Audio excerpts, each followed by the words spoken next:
กราบสบายดีเด้อแม่แม่เอฟซีทั้งพังลาวพังไทย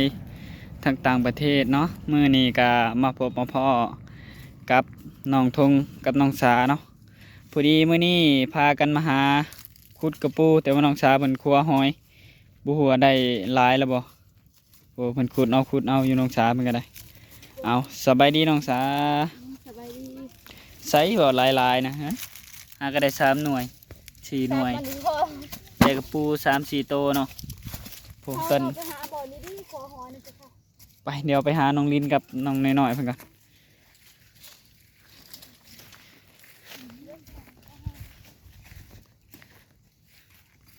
สบายดีน้องลินสบายดีสบายดีน้องทิงถ้อยสบายดีผู้พากันมาง่ายเขียดลองเบิ่งเนาะง่ายบึงว่าน้องลินน้องทิงถ้อยง่ายมึงดูเขียดมีเราบอกเขียดมันมีแต่เขียดตัวน้อยลองง่ายเบิ่งเขียดตัวน้อยเก้าเสียมแม่เท่าได้งัดมันขดนะครับเอ้ย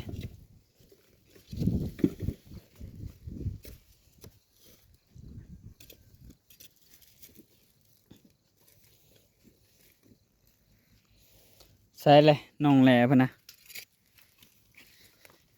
โอ้น้องแหล่เพิ่นไปพุ่นเลย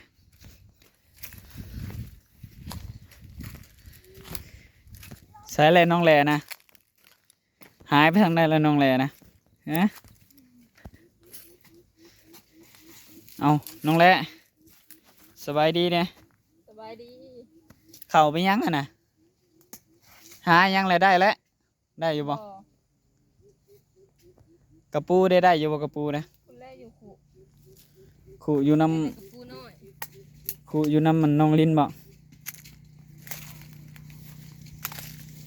ไปหาเบิ่งกระปูน้องแหล่มันอยู่ในอันขู่เนาะโหน้องทิ้งถ้วยเบิ่งกระปั๊มอย่างเดียวนี่ใส่เบิ่งนู้ฮะโอ้เนาะกระปูกับบ่ใหญ่ๆปานใดเนาะตัวน้อยๆนึงนะเดี๋ยวมาหาเบิ่งน้องสายก่อน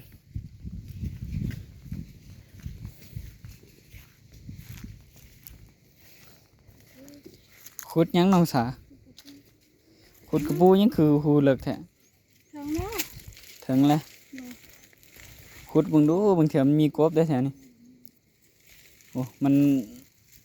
บางเถื่อมันเห็ดเบาอยู่อันนั้นตัวใหญ่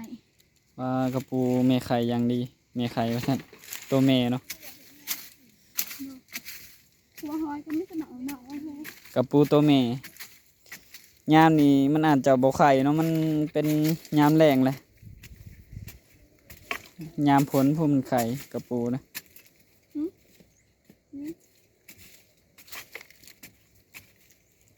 ขุดกระปูหัวหอยไปดำขันเห็นก็เอาบ่เห็นก็เอา บ่ฮู้ว่าสิได้หรือบ่นี่ก็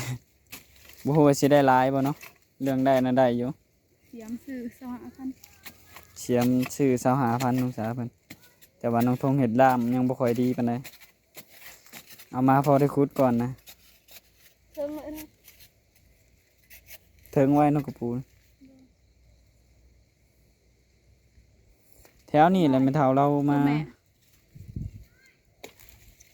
น้องแหละเพิ่นไปใส่ ปุ๊เพิ่นอยู่ทางนั้นแม่เฒ่ามาควายหอยควายอันกบอยู่แถวนี้ก็ น้องแหละเพิ่นพูดบ่ น่าจะขุดเพิ่นไปขุดทางนั้นแม่เฒ่ามาครัวหอยแล้วก็เพิ่นก็ได้กบนำพร้อมขุดกระปูขุดหยังเลยเนาะแต่ว่าเพิ่นควายเอาน่ะมีแต่ตัวตื้นๆเนาะบ่ได้อยู่เลิกปานใดแบบอยู่ตามหนาดินเลยกบนะเพิ่นแบบปืนเอาอยู่ในป่าแบบนี้แหละเนาะมันอาจจะมีก็ได้เนาะแถวนี้นี่เพราะว่าน้ำก็ขึ้นมาฮอดพี่ได้นะมองอยู่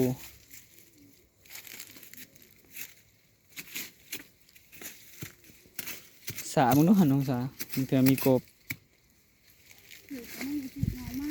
ถึกเงาไหมเลยน้องสาวเพิ่นคุยกัน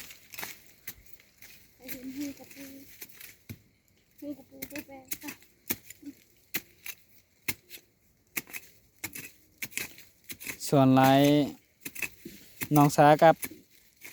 น้องทงน่ะไปหาคุดมีแต่คุด ได้กบอยู่ตามหูกระปูเนาะส่วนหลายควยบ่ได้หรอกอันโตตื่นๆปูน้องชาถึกไม่แทงตาแล้วดีๆเนี่ยน้องสา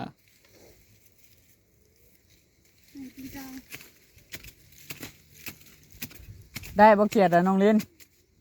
ได้บ่เขียดนะบ่ได้เฮาเขียดเนาะน้องลินเลย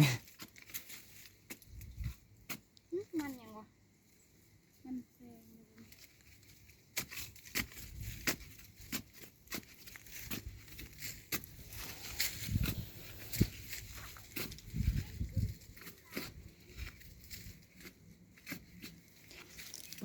แดดแห้งเลย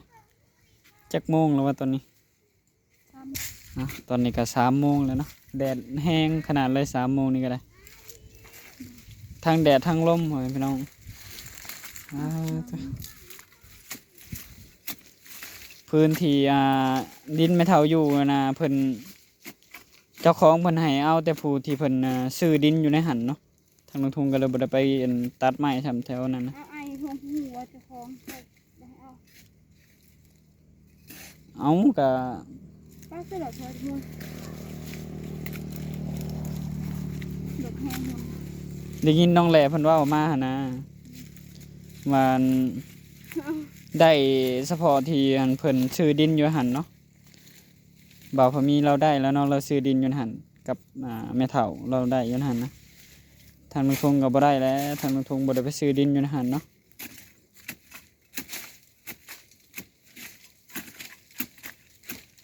เพิ่นให้แต่ผู้ซื้อดินอยู่อันหม่องอันแม่เฒ่าอยู่อันเด้ทางลุงทงก็เลยบ่ได้ไปตัดอยู่ในหันเนาะบ่ได้ไปเอาน้ำเขาดูดก็บ่กี่หลายเนาะแต่ว่าเพิ่นบ่ให้เอาเพิ่นให้เอาแต่ผู้ที่เพิ่นซื้อดินอยู่ในหันแถวแม่เฒ่าอยู่หันแถว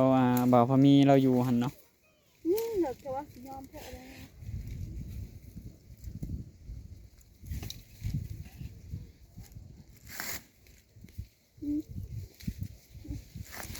เพิ่นสิจัดอันนั้นพร้อมนะฮะจัดแจกดินพร้อมนะฮะจกสลากแจกดิน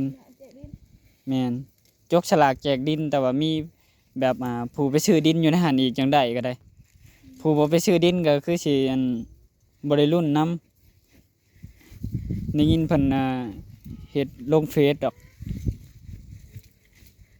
เฮ็ดลงเฟซเพิ่นอันประกาศ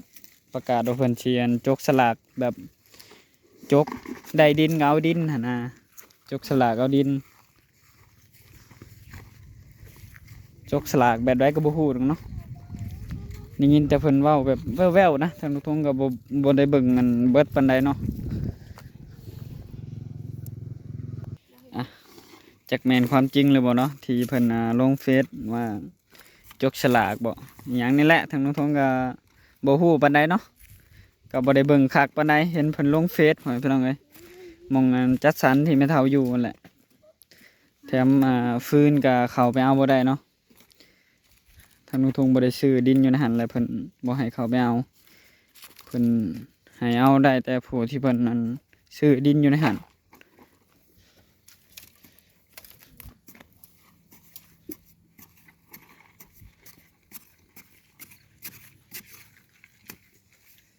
ว่าผิดว่าถูกยังไงก็ต้องขอโทษขออภัยเด้อเนาะโอ้น้องชาเพิ่นก็ขุดกระปูขัวหอยไปนำ เสียมปลาแอกร้อน เชียมก็บ่ค่อยดีปานใดเพราะว่าทางลุงทงยังเฮ็ดด้ามบ่คักเนาะ ๆถามมาพี่ถาม มันสิค่ำแล้วก็เลยพากันเผามาขุด หายเทิงก็ที่มีครัวที่ดีเลย บ่ฮู้คือกัน ปลาตะวันตก น้องละน้อยเฮ็ดอีหยังอะนะฮะได้บ่น้องลินฮะได้บ่ครับผม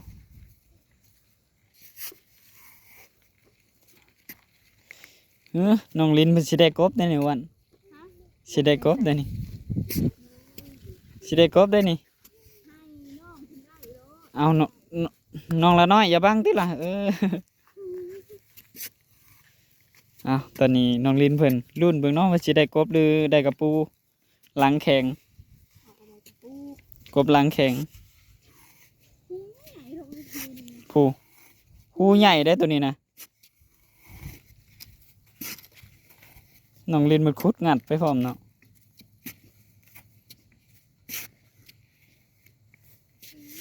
อู้อู้เป็นโกนขักเถอะวะอู้โอ้เป็นตามีกบเท่าว่าแบบนี้นะ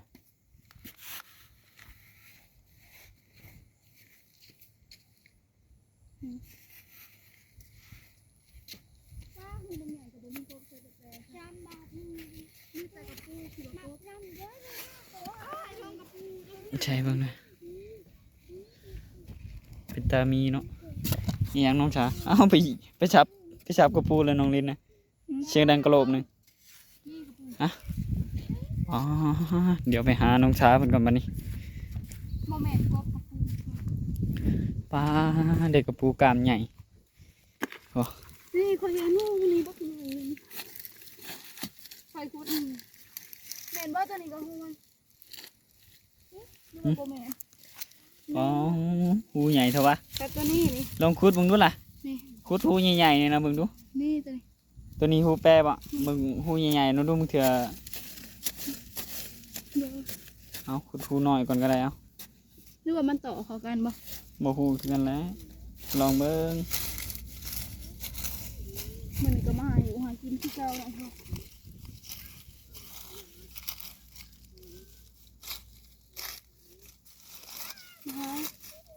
เบิ่งไว้เขายันเขาตอกหลักเป็นนะ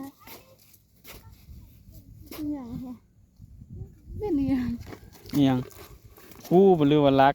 โมโหกันเลยจะเห็นโฮมันลงไปไอ้ท่อห้องในน้ำ คุดให้เบิ่งแล้วแม่สิดูดไปเรื่อยๆบัดนี้ เอาน้ำไป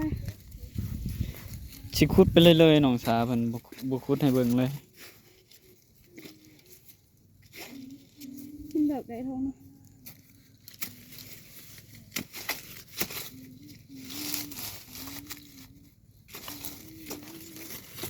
หูหยังเนาะ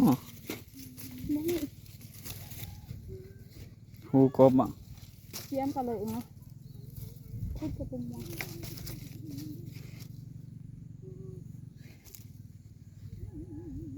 นี่ก็เลยแค่นี้ห้ามเบิ้งทิ้งทอยืมเสียนแน่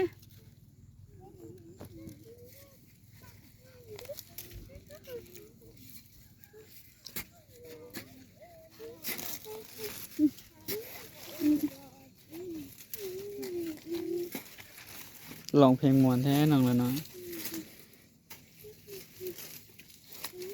คือเลิกแท้มันเป็นตามีกบอยู่ว่าแบบนี้ มีกระเพื่อนเห็นไหม น้องละน้อย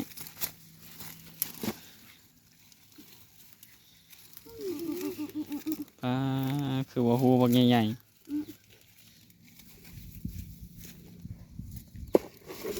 คือว่าหูบักใหญ่ๆเนาะได้กระปู มีกระเพื่อนนี่แหละ สาบางแถวนี้ดูบางเถื่อ นี่หน่อยเดี๋ยวเอาไปนี่ไอ้ กลัวบางแบบมี เขียดถูกไปเลย เขียดไปแล้วบางดูกบ เขียดไปเลยขาเขียดเป็นนิ่งไป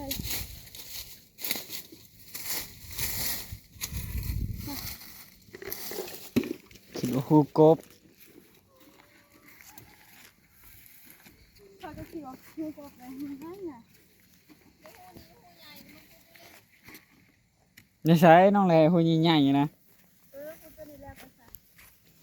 ไปฮะอ่ะตอนนี้ก็เดี๋ยวมาเบิ่งน้องแลเพิ่นว่าเพิ่นเห็นนั่นหูบักใหญ่ว่าซั่นบ่แม่นหูกบมาจากนี่คือว่างมมันอยู่หูนี่นะ บึงใหญ่ได้ใช่ไหม อันนั้นบ่ใหญ่นะ แล้ว ใช่อันนี้บ่ มัน ใหญ่ ใหญ่กว่าตัวก่อน หูใหญ่อีหลีนี่โอ้ได้กบแน่นอนบัดนี้ฮะ ห้ามใส่เสียบได้ห้าม เดี๋ยวไปหาเบิ่งน้องช้าดีกว่าเนาะเพิ่นไปหาขัวอันนั้น ปูน้องลินมันก็ได้ขุดกระปูโอ้นน้องทิ้งถ้วยมันก็ขุดกระปูอยู่พูได้บ่น้องทิ้งถ้วยน้องทิ้งถ้วยได้อยู่บ่กระปูนะโอ้บ่ตอบอีกน้องทิ้งถ้วยเพิ่น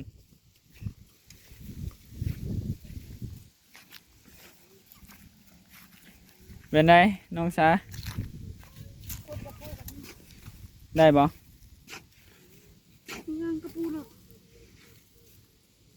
เจาะที่หูเล็กๆทำมาสาร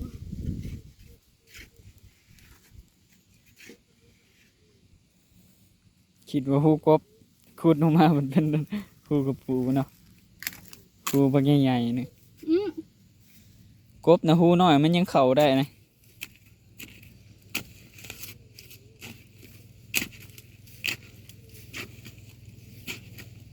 กระโตมันแบบแปรๆเนาะถ้าว่าหูได้แบบแปรๆเนี่ยแล้วก็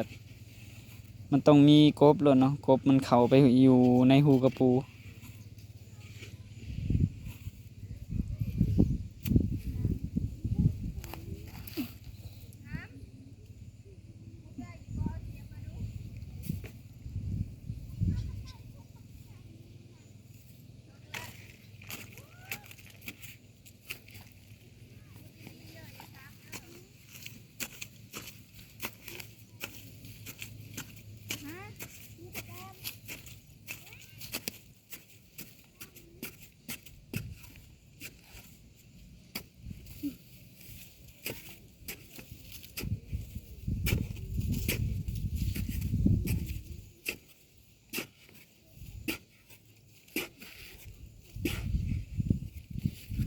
ที่เด็กแค่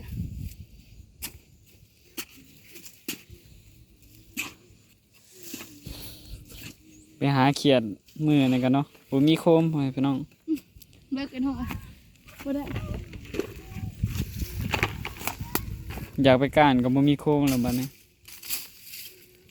คอยขยะมาข้างนี่แต่บ่มีโคมนะ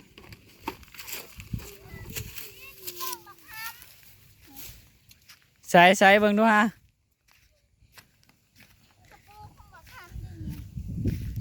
ใส่ปลาคือซับอะไรหามโอ้หมุนเบิดน้องทิ้งถ้วยเป็นคุด ได้ตัวหมุนเบิดเลยเบิ่งเป็นคุดนี่ เจ้าในกระเป๋าหูไว้อยู่หั่นแหละ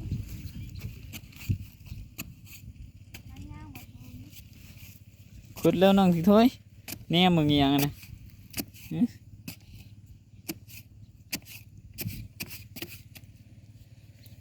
หูหน่อย หูน้อย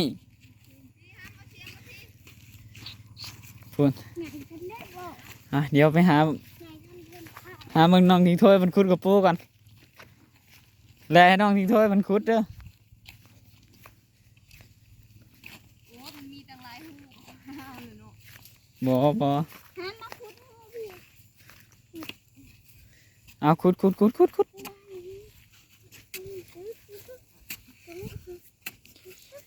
อยากรุ่นหูกบน้องแลสักหน่อยจะบอกว่าน้องแลมันไม่คุด มันจะคุดเอง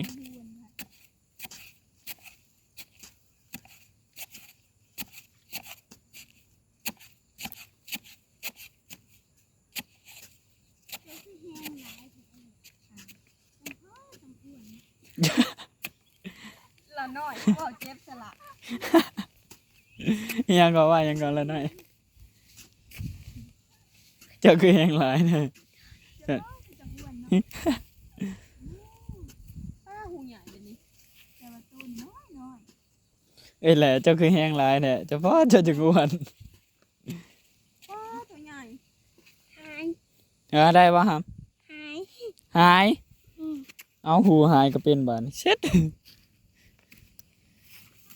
หาหูใหญ่ๆนั่นก็บ่หาย หาหาหูใหญ่ปะ ใหญ่ทำต้นฟ้าได้เลย พูนใหญ่ทำถึงพาน้อยหนึ่งว่าสั้น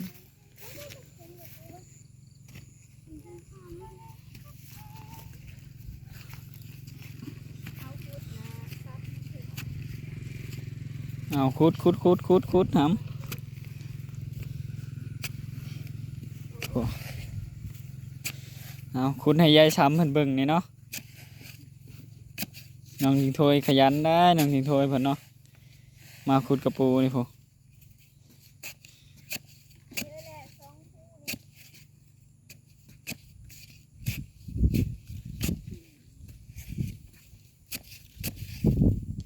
ซอยแม่เฮ็ดเวียกเฮ็ดงานได้น้องทิงโทยเพิ่นเนาะโอ้ได้บ่หำ เอาหูมันบ่หายนี่มันก็ได้เอาหูมันหายก็บ่ได้ หูมันหายก็ได้หูมันบ่หายก็บ่ได้วะแต่หูมันบ่หายได้บ่หำใจเห็นแล้วหูมันน่ะเจอแล้วกระปูนะหำ งั้นเลือบตึง ยำเลิบเติบ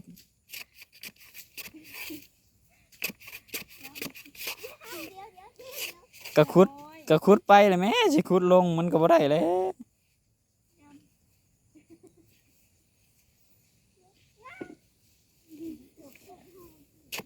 พาเกี่ยวกับพวกเพิ่นบ่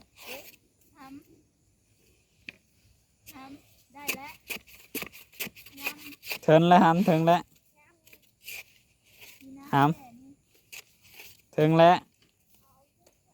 เทิงแล้วห ว่าบ่สุดหายอีก ำบอกผู้ชุบหายอีกเลยหายอีกแล้วบ่หำอ่ะเดี๋ยวมาหาน้องสาเพิ่นโอ้มาสอดพี่เลยเอาเป็นได้น้องสาได้อยู่บ่เดี๋ยวนี้ พูดกับปูในป่า บ่ แต่มันโตใหญ่เลย อ่ะโอเคเนาะทางน้องทงก็สิได้จบคลิปไว้เพียงเท่านี้เนาะไว้ให้พี่น้องทางน้องทงว่าผิดพลาดประการใดก็ต้องขอโทษขออภัยใน FC เบิดสุขคนเด้อเนาะทางน้องทงก็สิได้ลาไปแล้วเนาะพี่น้องเนาะทางน้องทงก็ขอขอบคุณเนาะทาง FC เบิดสุคนที่เบิ่งคลิปของน้องทงตั้งแต่ต้นจนจบที่บ่ขามโฆษณาทางน้องทงสิได้ลาไปแล้วเนาะพี่น้องเดี๋ยวมาพบมาพอกันในคลิปหน้าเนาะก็ขอให้พรให้แม่ FC เบิดทุกคนทุกคนแม่ FC แล้วก็พ่อ FC เบิดสุกคนโดยก็ขอให้เพิ่นอยู่ดีมีแรงเนาะขอเจ็บจะได้ความไข่ยังมีเนาะเดินทางไปไสมาไสก็ขอให้ปลอดภัยให้เจริญในหน้าที่การงานเด้อโดยทางทุกคนก็สิขอกล่าวคำว่าสบายดีสบายดีสบายดีเด้อน้องๆ สบายดี โอ้น้องทิงโทยนะหันหลังใส่อย่างเดียว อ่ะน้องสาสบายดีแน่สบายดีแม่เพันแน่โอเค